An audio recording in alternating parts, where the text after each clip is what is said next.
sentences. Kasi mataas ang score niya eh. Pagka dito, ang score niya ay 7 din, i-add mo 7 plus 7, 14, lalabas dyan ang reading profile. Now, so ganito nag-i-score ng reading profile. Pag ang score niya 0 to 14, full refresher siya. Sa rhyme score to ha, pag ang kanyang score ay 15 to 20, moderate refresher ka. So, ibig sabihin, ang mahalagang score ay nandito sa rhymes at saka sentences. Kasi doon natin ina-identify o doon natin natutuko yung kanilang reading profile.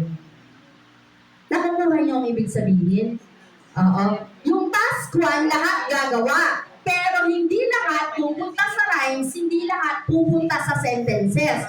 Ang 0 to 6 lang ang magra-rhymes. Ang 7 to 10, sila lang, ang score na 7 to 10, sila lang ang magse-sentences. Okay? Pero ang reading profile nila, sabi nga dito, if rhyme score and reading profiles, kung 0 to 14, full refresher siya. Sa rhyme yan ha, sa rhyme, yung nagganito, itong dalawang to.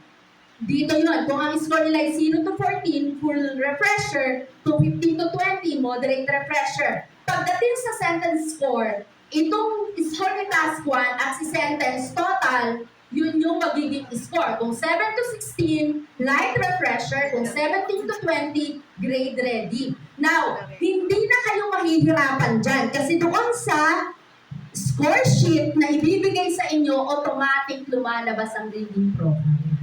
Nakukuha? Ang automatic, pag ito ay naging 0 ang score, automatic, nagbablock na ito. Ibig sabihin, hindi talaga siya kasali. Nakukuha nyo, kaya mabilis. Hindi na malilito si teacher. Kasi nga, automatic nagiging itim, hindi na siya i-scorean. Eh dito na lang ang gagawin mo. Pag naman mataas siya dito, naging 7, automatic ito naman ang nagiging itim. Kasi yun na lang ang gagawin mo. Okay? O, ganun siya kasimple. At nagkakaroon na rin siya ng reading profile. Kaya mas mabilis. Yun nga lang, hindi ko alam kung saan kukuhanin yung score sheet pa ngayon.